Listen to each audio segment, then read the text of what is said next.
and welcome to this week's Ringside Toe to Toe podcast. And we are in Los Angeles, Venice Beach, where the open workouts are about to happen in a couple of hours' time. Muscle Beach is a couple of 100 metres down the line. I've obviously been there working out this morning, my natural habitat, and I'm delighted to say that I'm joined by Joe Weller. To think about that one. No. I just want to make sure that I get it right. And Johnny Nelson. Guys, great to have you here. Joe, I'll start with you. Yes. There's no beating around the bush. The reason we are here is because KSI and Logan Paul are going to top the bill at the Staples Center. Two YouTubers turned professional boxers. They've already had a fight. Just give us your initial thoughts about fight week and what we can expect. So obviously, I mean, we saw yesterday both guys full of energy, full of charisma in each other's faces. And, you know, you believe both of them. You know, both of them are talking a big game. You know, they're going to end the other's career.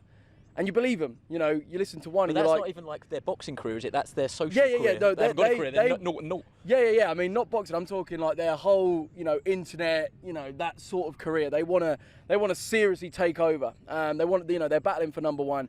And I think this week, you know, I was thinking we're going to sort of see the real sort of demeanor of whether these guys really believe what they're saying this week. And I think already, you know, they're showing that. They're showing that they've trained really hard. These boys have both been learning the boxing trade for well over a year now, year and a half. I think JJ 2 years. And I think, you know, we're going to see that. You know, it's not just two guys off the street that don't know what they're doing. Obviously, they're not going to be up to the level of Billy Joe Saunders and Devin Haney, but I think we're going to see a good show. It's going to be very exciting, and yeah, it's going to all be worth it, I believe. Johnny, help me out here because I don't know what boat you're in. Before this happened, I have to say, I put my hands up. I hadn't heard of Logan Paul apart from the incidents that had happened in Japan and the bad press that followed him around. I hadn't heard of KSI either until they met in what we could probably call a white collar bout in Manchester, which was a massive, huge event. Where are you with it all? Did you know about these guys? Not at all. I can remember last year when they had the fight in Manchester, and I interviewed them both. And you were involved, weren't you? Yeah, and I went out to the YouTube building in London, and there was a massive crowd outside, and I thought, what's all this for? You must have thought they must have got word I was coming. Yeah, I actually walked and nobody said a word. I thought, all right, fair enough. And then we got inside and these two young lads walked in, KSI and Logan Paul, and they were just young boys, and the fans went mad for them. And that's the first touch of like approaching a YouTuber, and these guys are massive in regards to fans. You walk in the streets, people saying, you know KSI, you know Logan Paul, can you get them to say hello? These guys are stars. I thought they're more than stars, they're superstars, I aren't thought they? everybody was into boxing, but then you realise boxing's that big. Yeah, we're just a small in comparison to a lot of things that are happening, and these guys have they've got onto something. And look, you've got world champions on the undercard Saturday, and people have asked me, if you were boxing, would you be upset about it? Not really. I think it's a chance for the Billy Joes and your Haney's on the undercard to say, you know what, yeah. Look at me, this is what boxing is all about. But it's interesting, it's intriguing. We'll get to that, we'll split it into two parts. We'll do like a YouTube element of it, and we'll get onto the undercard and the professional boxing. Joe, if you could, as quickly and succinctly as you can, not everyone will know who these two guys are. Yeah. Not everyone will know about the YouTube world. Can you just sort of summarise, because boxing is stepping into the YouTube world, so you might as well tell us a little bit about it. 100%. So these two guys, I'd say, are like the kings of their field. You know, Logan in the US, JJ in the UK.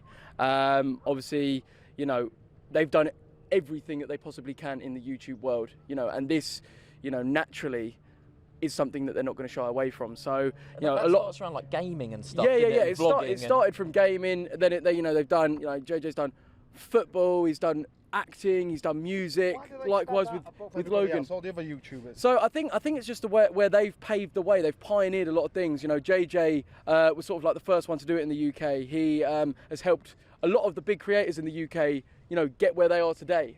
He's inspired a lot of people, and he's pushed boundaries that other people haven't. And likewise with Logan. Obviously, you know, the YouTube boxing, you know where that came from, where it all started. You've taken us into the next part. Which next part. Well, yeah. No, but you're heavily involved. Yeah. You were one of Well, you might as well explain the situation. Fair to say, we wouldn't be sitting here not enjoying this lovely sun and Venice Beach if it wasn't for you. Like, it may have happened, but it might not have happened. Just explain your in with all of that. Yeah, so pretty much, like, I had the idea, you know, I want to do a boxing video with my friend, fellow YouTuber Theo Baker. Pretty much, we went to some, you know, industrial estate gym with a boxing ring, filmed, and I won that bout. Then KSI commented saying, "Let me fight the winner." So I was like, all right, let's not do a YouTube video. Let's take this to a proper arena. You're a boxing fan. Yeah. Okay. Yeah. So obviously that's why, you know, I was pushing for it. I'm a fan of boxing. But you and Theo were just larking about. Yeah. Well, I mean, you know, we were taking it seriously. You know, we were both going for it, trying to win, but it wasn't deadly. We weren't trying to end each other's careers. You know what I mean? But yeah, then obviously me and JJ decided to do it, and we did it at the Copper Box. Sold that out. That was 8,500, and ended up being the biggest, most watched white collar boxing event in the world in history. And then obviously, you know, I lost. Then JJ proceeded to call out Logan Paul or Jake Paul. Logan took the offer. All the Pauls, he said. Yeah, he said all the Pauls. Any other YouTubers can get it. Yeah, any of them. And then obviously, they had their fight, and then, you know, here we are today. And it's massive. It's huge. Was it bad blood between you and JJ? Yeah. So that, you know, at first it was like, you know, let's do this. Let's, you know, we both fancy it, but I think it turned sour when at a press conference, the first press conference, you know, I'm very open about my mental health, and he used that as a way to try and attack me. Wow. And I did not like that. So, you know, I stood up to that, and then he thought I was sabotaging his career by painting a wrong image, but, you know, so that went very sour. And yeah, I think that's what, I know it was very intense, but that's what really gripped the audience, that there was real bad blood between us, you know. So yeah, and then obviously for Logan and them, I think there's not as much genuine hatred, but they both, it's more of an ego thing. It's more about being number one in the world for them, you know, in that sort of YouTube world. So yeah. Can I ask you, and you feel free to go into as much depth or as little depth as you feel comfortable with. So one of the things doing my research on this was when you lost. Yeah. It's not just a loss in a boxing ring. Yeah. When you live your life the way you do in social circles, where your whole life is played out on YouTube and social media, fair to say that when you lost, it was a big loss, and it's something that took a toll on you and your career as well. Is that right? 100%. I mean, obviously, you know, the standard thing of you put in 7 months of work, believing hard work pays off. And then not only, you know, does it not pay off, but I just froze on the night and I didn't perform. I didn't throw any punches. That obviously really destroyed me. And then you just have, you know, the fans, the people that, you know, are haters, don't ever let you forget about it. So whenever you post anything, they're telling you, you got knocked out. You got knocked out. You can't talk about boxing, you know, even though, you know, I'm passionate about it. You can't talk. You got knocked out. So it's sort of like it changes you in a way. You know, you really have to overcome it. And, you know, the way these guys are now talking, the one that loses, and if it is a brutal knockout, they are set up to seriously be memed. So that's a big thing, isn't it? So we only see it. I mean, at 33, I feel too old and not qualified enough to talk about this. But obviously, we're talking memes now on tweet replies and stuff like that. So the one you would click on now is going to be the loser of this Logan Paul KSI fight. That'd be the one meme that people will attach to things. So basically, are you with me, Johnny? I'm with you. In terms of like the meme, it's more of just like to say, JJ's come out in interviews and said, I'm going to 100% knock him out. I'm going to show him how good I am, and then they'll clip that, and that will go on Twitter and be replayed over and over again, followed by him getting sparked out, hypothetically, or, you know, Logan vice versa. It's sort of that. Have you had a chat with Johnny at all? I know you've only met each other. Welcome to the world of boxing. Johnny, you might as well, because you might not know Johnny's professional record, and professional background. I mean, talk about coming back from losses. Yeah, that's what I want to know. You know, when you spoke about the reaction of the general public, that's what a lot of professional fighters have to go through. Yeah, 100%. That's part of the game. You go through experience to get wisdom, so that's going to happen. How did you feel when you got the backlash?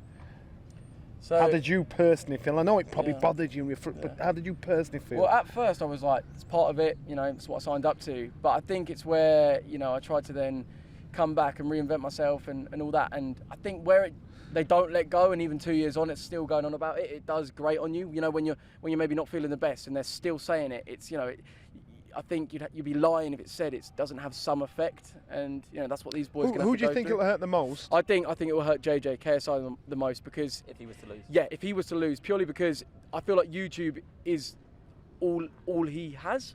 I mean, he's tried music, acting, etc., but I think YouTube is really his thing. Whereas Logan, he wants to move on from YouTube. He wants to become, do acting full time and try new things. So I think he'll be able to sort of take the loss and move on. Whereas he's in this for the long run. It's a big gamble for JJ. Yeah, he's the one that 100%. pushed for this as well. 100%. Called out his brother, called out Real Ferdinand. He called out anybody that had fight. Yeah, 100%. So did you not think, what are you doing? Do you not realise what you got to lose? What, JJ? Yeah. Yeah, I mean, that's why, obviously seeing that he doesn't have the best athletic like technique, and seeing that, in terms of boxing, he doesn't display that he's got it down to a T. He talks a game, of someone that is going to be a world champion. And that's what I'm saying. And if he doesn't deliver that, and not only that, but gets beaten badly, that's all. It's setting himself up. But he's also talking about doing it as a career afterwards. Yeah, of course. And one thing you can't do is play boxing. Yeah, so, of course. So, and especially with the life you have as YouTubers, and you're busy doing whatever you're doing, if you aren't going to commit 100% to boxing, you get hurt. Yeah. Not just in the ring. Emotion, it's going to affect every aspect of you. Does that worry you at all? If we do stray a little bit into the boxing chat, does it worry you at all that perhaps these two guys, they haven't been schooled in the fundamentals from 8, 9, 10, 11 years old. They didn't have amateur backgrounds. Yeah, it's a level playing field, but the header guards have gone and it's little gloves. Eddie Hearn was very clear, like he expects someone to get knocked out. I do too, but I don't think they're, touch wood, I don't think they're good enough to really inflict some heavy damage on each, and I think there's going to be a smart referee in there that'll watch these two these novices on a big stage. Now their careers are kind of back to front, so they've got the fame and the glory, but they're having to learn a tough job, and I don't think anybody will get hurt physically that bad. But I think emotionally it's how they deal with it, because this is on a massive scale. It's got even bigger than yours. So that's what I'm saying. That's the hardest bit about this game. It's when the lights are down and you're not in the ring and people are sending you texts, emails, or writing stuff about you. That's the hardest thing to handle. What do you think about, the obviously 10-ounce gloves, no head guards? These boys aren't going to have sparred like that. The first time they're going to experience it is on the night. So these youngsters that will be watching this, they're going to think, what difference does it make? Yeah. Now, they're using Grant gloves. Most of the weight's going to be around the wrist. So therefore, when these guys get hit with a 10-ounce glove, it's going to hurt. Now, it hurts with a 12-ounce glove, but with a 10-ounce glove, it's going to hurt. No head gone on, it's going to really hurt. So therefore, they're going to either be a little gun shy when they get hit and get really hurt, or they're going to really go for it. I agree. I don't think it'll go the distance. I think one of them's very athletic in regards to Logan Paul, and he's the one that has that combat background. Obviously, with doing the wrestling. I don't think he took it that serious the first time. But both of them have trained very, very hard. JJ's talked about having this as a career afterwards. Let's just see after Saturday night if he sticks by that. Yeah. What? I listened to some of the podcasts that are out there at the moment, the Logan Paul one. He sort of said he, having done it once and stepped back into it, he didn't take any time off. He's been training the whole time. So he feels that he's had best part of 12 months to improve. Do you think that is a big factor? KSI went on tour, didn't he? I don't know what that means. What does going on tour mean, effectively? So he went on a music tour with his album. As the music starts. Yeah, as the music starts. Yeah, he went on a music tour and claims to have been training consistently. But come on, if you're going from place to place, you're sleeping rough, you're eating bad food, you're not going to have time to get in solid, consistent sessions. So, I feel like Logan's got to have that advantage in terms of. And he looks bloody beautiful, doesn't he? He looks ginormous. But saying that, because we're in the boxing world, we know you can't prep properly for a fight living like that. So you can get away with that to people that don't actually really know how serious you've got to commit. But if that's been the lifestyle, therefore he's underprepared for a big fight, and the stakes are really high. Some people say about training camp, you should use it to hone your skills rather than use the training camp to take weight off. I think from what Eddie was saying and the guys that saw JJ on the media tour was this camp has been about taking the weight off rather than focusing on all the other aspects. I wonder how key that could be. John, really want to pick your brains on, do you think, now you've stepped into the boxing world, having been in the YouTube social circles, can we learn from how you guys do it? Could professional boxing take things from that world and improve itself? I mean, the way they promoted this fight, there has to be elements that we can learn from how you guys do it. 100%. I mean, that is the biggest thing. The way, you know, you've got two big personalities really going at it, and I think that is what is selling this. And I feel like, you know, you could be the best boxer in the world, but if you're not giving people a reason to care, you're not giving them a story. Rigondos of this world. Rigondo, probably the best technical boxer at the time, and nobody bought a ticket to watch him because he couldn't articulate himself, didn't communicate. You know, I feel like that's a huge thing. People are so invested in this storyline. You know, these two guys, they've had the first match. We saw how that paid out. They're still talking a good game. We want to know the answer. You know, I feel like that is the thing that maybe, you know, professionals could maybe look at and maybe use. I don't think boxing-wise there's much to learn. No, but I don't think people are expecting that. I don't think they are expecting. No. We do find in our game a story sells. AJ against Dylan White. It's personal. It sells. Do you draw any parallels with Mayweather McGregor, having been around that for the week? It was very difficult. It was very different. It was the UFC's biggest star at the time, and someone that had done some amateur boxing in the background, and it was like the best versus best. Even though we knew Floyd had faded, even though we knew McGregor wouldn't perhaps have any real genuine boxing skills, but actually when the week came along, there was so much genuine intrigue that I think we all got sucked into it. I wonder if we're going to happen again. I know what's going to happen. I'm going to spend I make no secret of the fact that when the fight was announced, I was like, oh no, please no. But now I'm here, you kind of get invested in it. I watch the documentaries and now I take sides. I think it has that crossover appeal, like Mayweather McGregor. It had that curiosity, that crossover appeal. You've got this place to be full, and I don't know what the percentage will be of YouTubers and boxing fans. But I tell you one thing, we'll get a trickle. We'll get a trickle of the support, and people think, oh, I like that. There's a couple of young fighters on the bill that, oh, you know what? It's got their attention, and that's the whole point. Part of the whole point of us getting involved in this, just to draw on that. Do you think this is the start of YouTube boxing? Yeah. Potentially, but the thing is obviously, like, for this event, you haven't seen a queue of YouTubers come forward and say, look, I really, really want to be on this card. You've got Jake Paul. Why do you think that is? Because I think they see how intense, how brutal it is. You know, it's not a game. You know, you can't play boxing like you say. And I think, there's, you know, YouTubers are realising that, and the fact that almost that it's gone to no head guards and 10-ounce gloves. It's almost like you can't now take a step back and go, oh, we'll go head guards again now. It's almost like we've made that progress. So this will effectively, Saturday night could make it or break it, couldn't it? If it goes well, you'll probably see a few more, or it's the start of something big. Yeah. If it goes badly, it could be that they go back and do their own YouTube.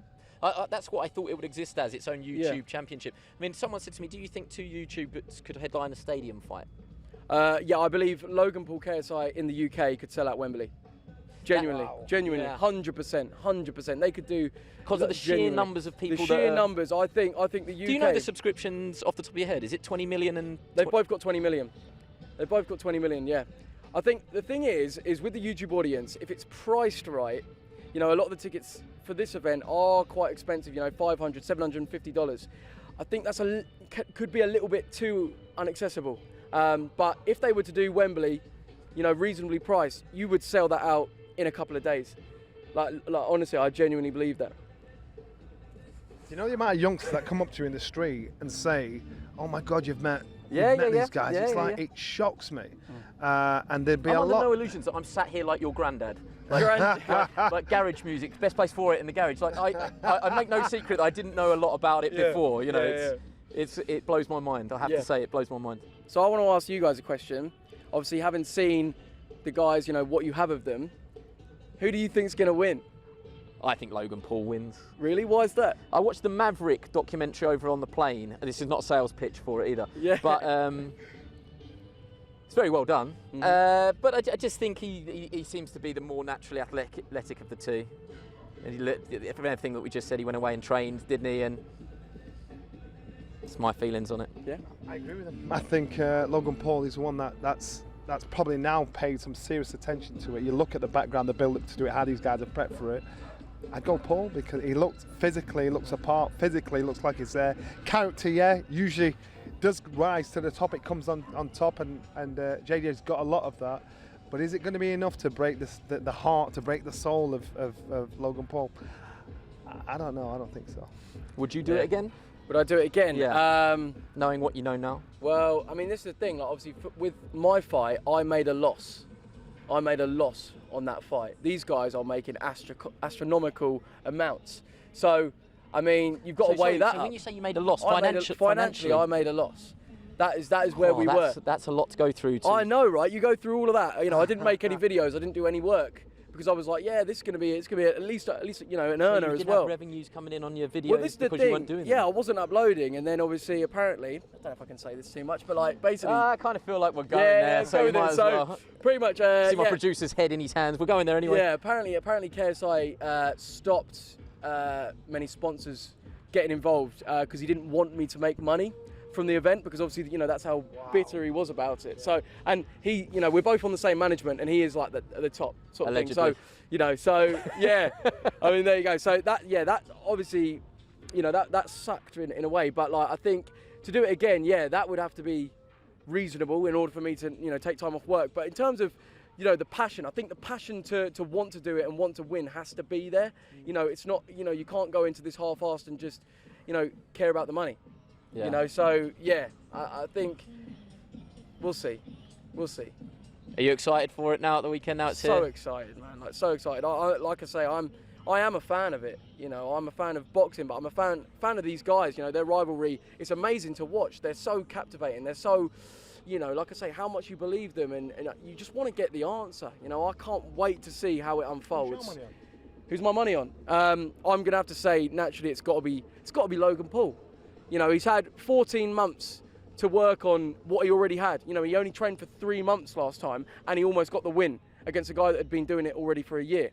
You know, and I think if he's had 14 more months while the other guy's been, you know, on a music tour and having to, you know, shed loads of weight, I feel like he is gonna have the edge. And with 10-ounce gloves, no head guard, it seems like Logan should have the ability to finish it. What about the reasons why they're doing it financially? Because my understanding of the YouTube world is that they could sit and make one video that they could make their fight purse in a couple of videos. No. Do you think that the money on offer in the fight supersedes that? Yeah, I think maybe for those guys, 6 years of YouTube videos maybe is what they're getting in this purse. Really? Okay. Something like that, I believe. Maybe 10 years. No, genuinely, because that's the money that's on I offer. believe they're at what for the figure that I've heard. I believe, yeah. I'm not going to say obviously what that is, but yeah. Wow. Okay, well I think that we're going to say goodbye to you, Joe. Right. So you're being replaced by a former world title challenger, Matthew Macklin. It's not a bad substitution. Well, thank you very much, mate. Thank you, and I'm sorry that hopefully I didn't upset you too much by not knowing anything about the world of which I'm trying to talk about. But enjoy, mate. Enjoy. Matt Macklin, welcome to Venice Beach. How's life treating you? Could be a lot worse. You made that old noise when you got down. Yeah. There's a big sigh. There's a Catch- Steve Bruce getting there, video getting there, going need a around bit- where he sits down and makes noises in press conferences. There's a little bit of that in there. I'm getting to that point where I need a bit of WD-40. You will have listened to some of the things Joe said there. I think we should try and draw it back round a little bit. There will be a backlash from some of the things that KSI is saying. Maybe I'll come to you first, Johnny, because you heard all that. There will be a backlash from some of the things Joe's saying there about KSI talking about fighting legitimate pros. Yeah. That is not.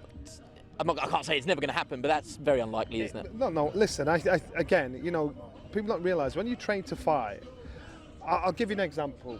Rio Ferdinand was training for quite a while to fight, and the rewards when you're starting out of doing a 6 rounder, six 2-minute rounds, is just not worth the commitment it takes. You've got to be prepared to commit your life and soul to it, neglect your friends and family for it. So when JJ's talking about, you know, taking this up to box, if he wants to succeed and do anything in it, He has to give his life to it. That's right, he's got to give his life to it, and I just don't think it's going to happen. I just don't think he might have a go, might dip his toe in the water again. He's had, 2 fights in 2 years, in one year, so you can't do that. And walking into boxing, not having learning the fundamentals Exactly. as a child, yeah. So you just can't do it, and so I think these boys are going to learn a harsh lesson come Saturday night, especially when they see the likes of Billy Joe and Haney on the undercard, because you'll see the vast difference in how far they actually are and have to go to get to that level. What about Matt? We'll come on to the undercard in a minute. What did you think about the original announcement, how you felt about it at the time. I know I spoke to you off camera and got some good opinions on it. How do you feel now? I think you just have to move with the times. I think we're not, as long as we don't pretend it's something it isn't. We know what it is. It's two guys who've got massive following on social media that have had a white collar fight that now want to do it for real with headgear off and the small, the proper professional fight gloves on. In a way, I've got to respect them. They're putting their egos and their reputations on the line. Well, like Joe was saying, there's so much to lose. I had no idea that there is that much to lose. Really. In front of listen, nobody likes to lose anything in life. I don't even like to lose a game of chess. I don't like to lose anything. So, these are obviously competitive people to have done as well as they've done. They're driven. So, for them to, and they've built up. There's been a lot of talk, hasn't there, between them? So. There's egos on the line, and they'll both have big egos, but they won't want bruising.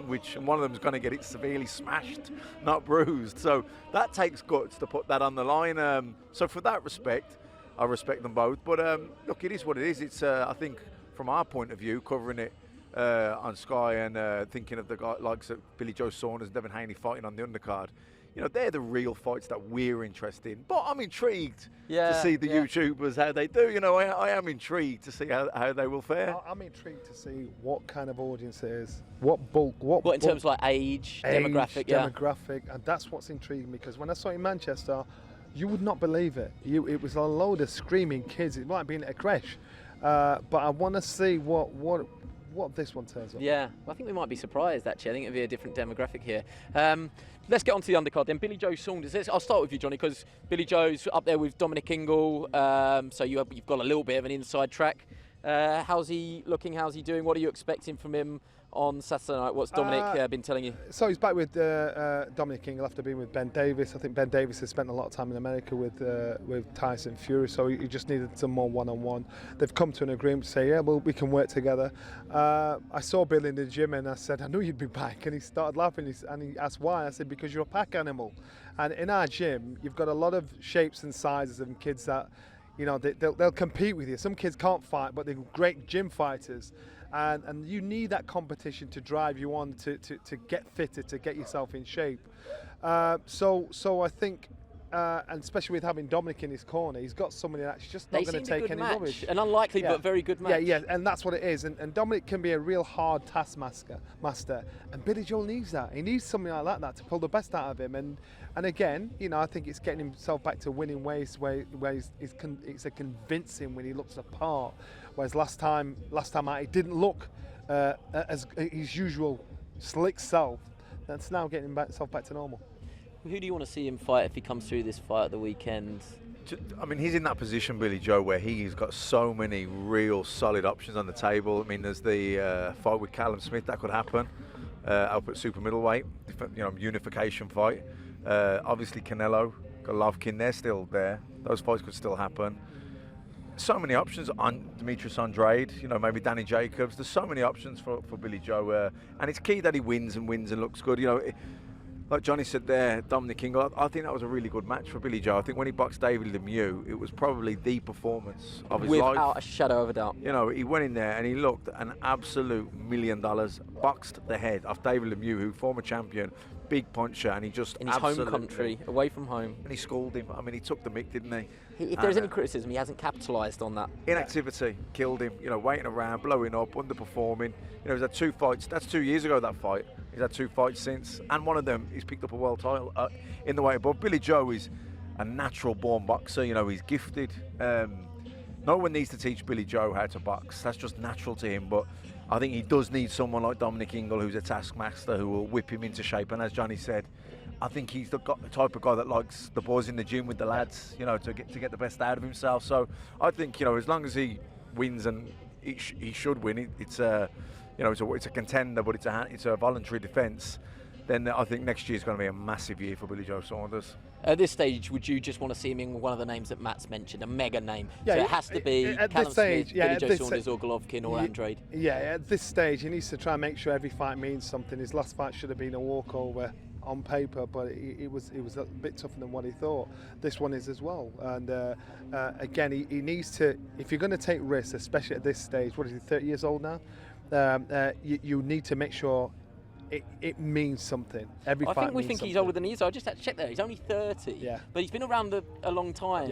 Yeah. I think perhaps you think actually in your head he's older than that. He was an Olympian at 18 years of age, so that's a long time ago now, 2008. So, you know, he's been inactive, he doesn't really get hit. So I wouldn't say there's miles on the clock, but I think he's one of those guys, Billy Joe Saunders, that he's just better off taking the biggest and the best and the hardest fight, one brings after the the best other. out. Yeah. He brings the Yeah. best out in him. Yeah. Look against Lemieux, the threat of that puncher in Lemieux, and he boxed rings around him. Then he boxes someone that he knows he should beat, and he performs like maybe 5, 6 out of 10. He needs that bit of fear in his belly to make him perform to his best. Is Callum Smith, Billy Joe Saunders, the fight for Anfield? Is that the one that you would want It's there? a fight that can be made, and so there's no reason why it shouldn't. And I could imagine that being a great seller as well. And both fighters fancy it. Callum Smith's very, very cool and calm, doesn't say much. But Billy Joe's, you know, he fancies this fight, and there's no reason why it shouldn't happen. And again, you've got to make sure every fight means something, especially at this stage of your career. Let's move on to Devin Haney, Matt. A fan? Oh, without a doubt. It's hard not to be, isn't it? He's very likeable. He's a likeable guy, a superb talent, and I think he hasn't even scratched the surface yet. He's only a young kid. He's still improving. Like, he'll be improving for another 5 or 6 years. I think he's, but yeah, gifted, massive future ahead of him, and he's making. I mean, already he's a world champion. All right, he got elevated to world champion. But should we pick that apart at the moment? The Yeah. WBC, I think, frustrate any governing body. I don't want to throw them straight under the bus, but by making a franchise champion, what does that do? Because Loma is the WBC champion. Well, as the next fighter, I'd prefer to win a title in the ring, not over the phone. It robs him of that and the new moment. Yeah.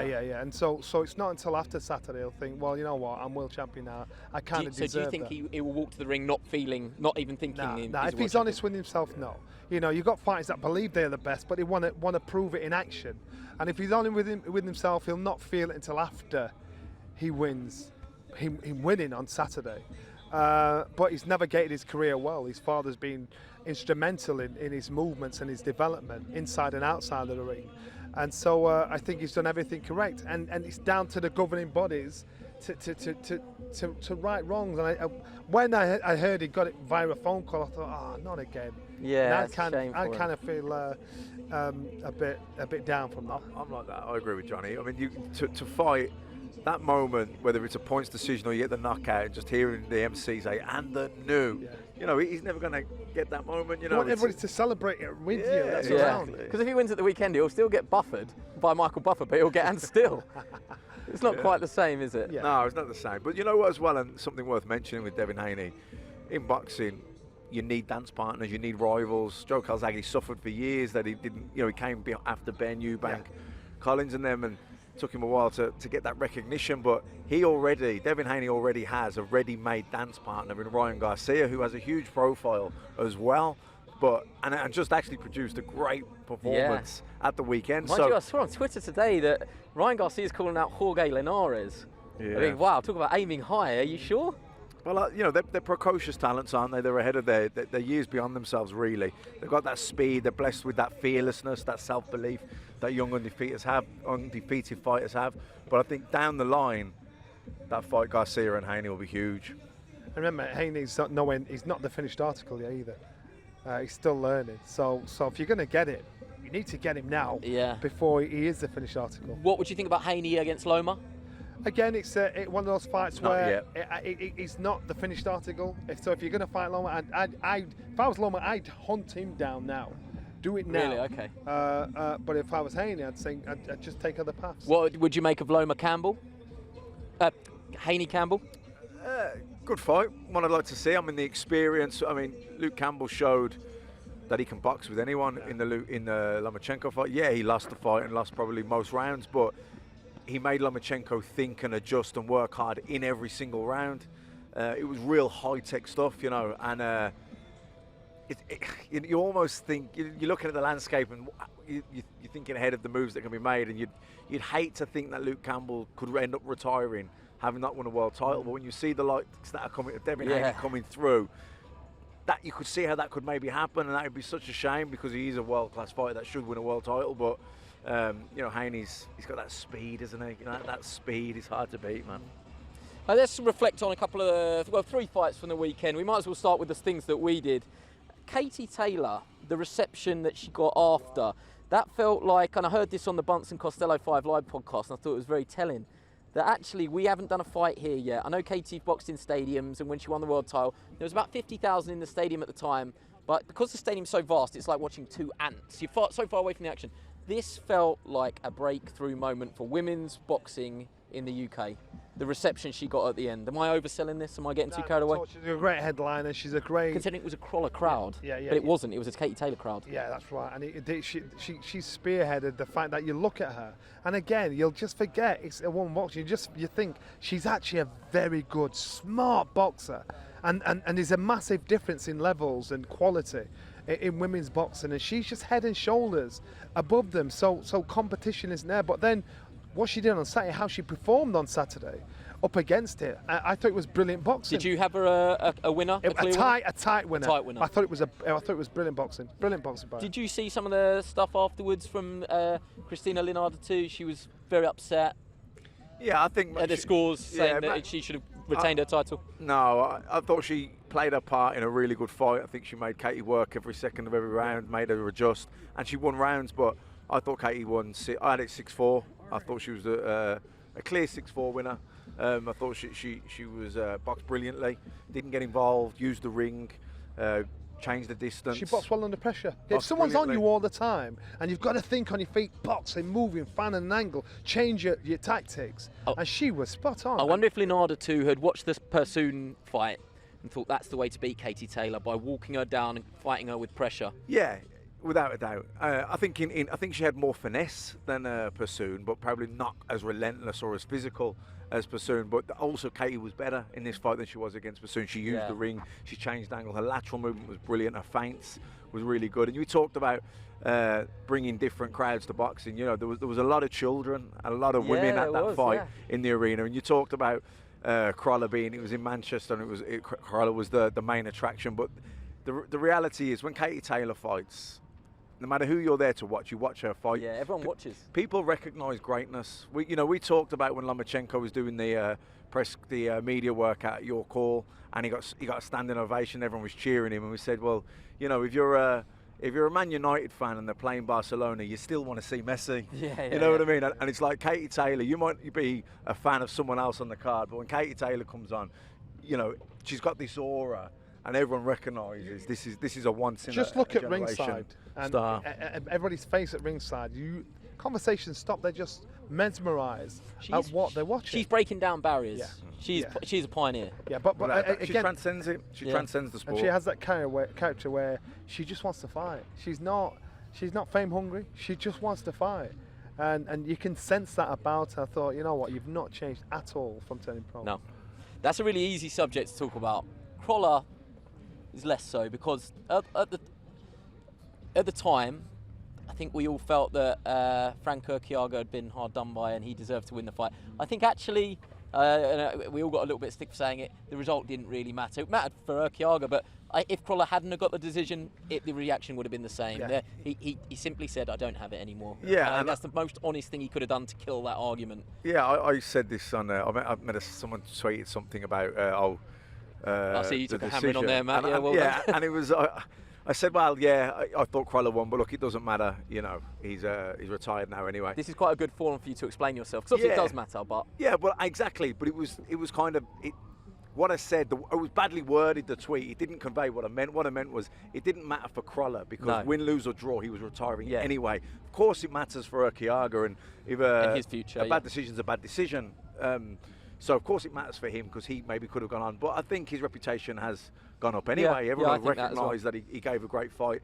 Eddie Hearn he said to Eddie, make sure you use me again. I think Eddie would use him again. Absolutely. It's just a shame he didn't get that moment of getting his hand raised. Yeah. If you believe that he won the fight. Not if some people thought Crawler won the fight. Some people from ringside thought Crawler won the fight hands down. Look, it was a close fight. I had Urquiaga by a round. That was one round, and there was some close rounds, so you could easily see how it could be a round the other way for Crawler. So I think it was just I got a bit of stick because of the way it was badly worded tweet.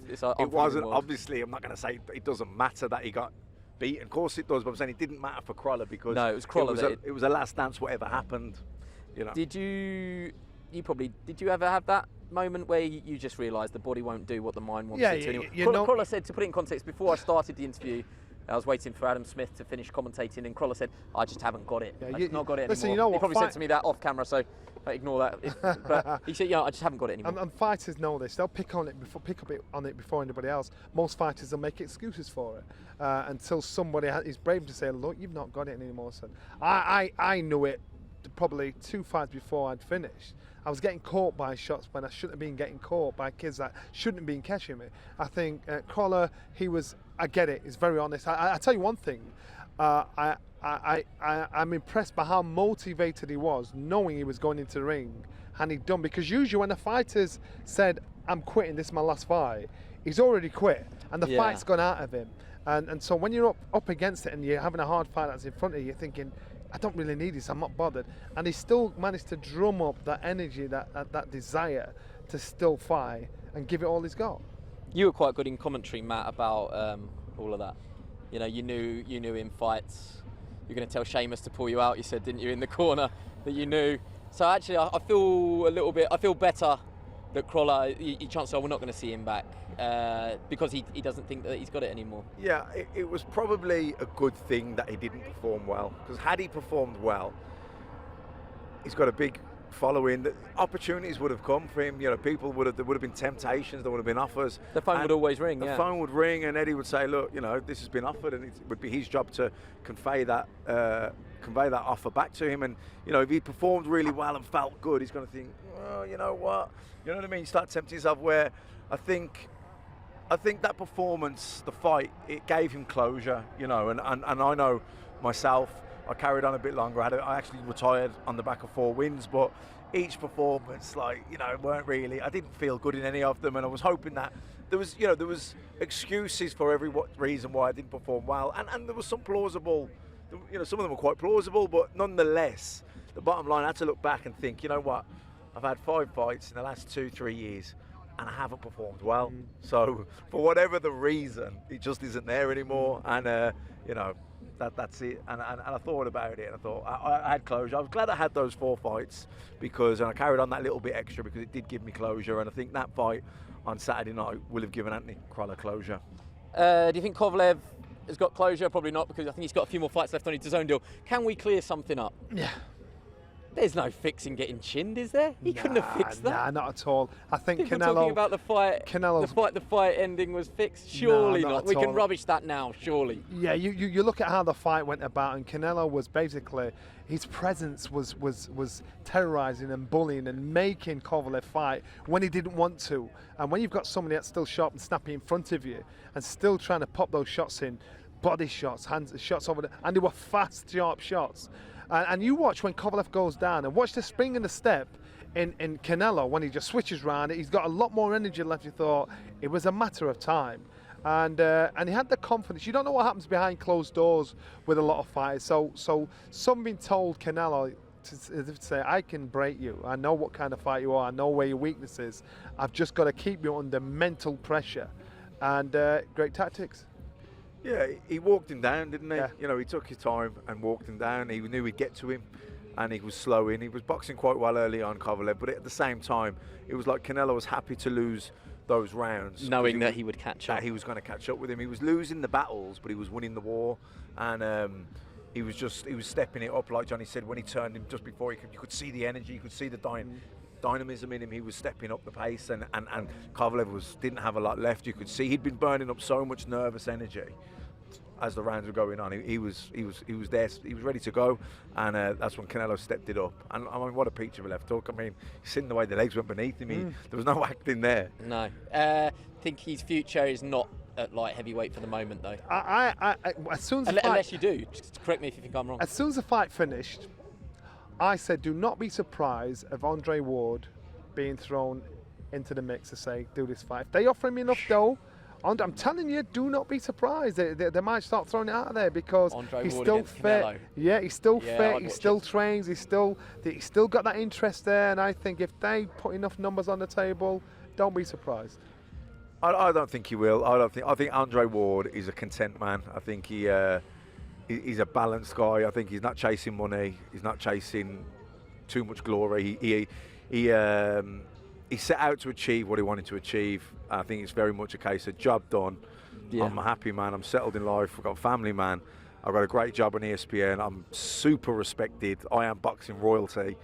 I don't need to risk that for a few more million. Yeah, but we're stupid, aren't we? we give that chance. We're stupid. We make stupid decisions. And again, I just smile. I thought, won't surprise me. Okay, well, thank you for all your thoughts on everything, Johnny, Matt as well.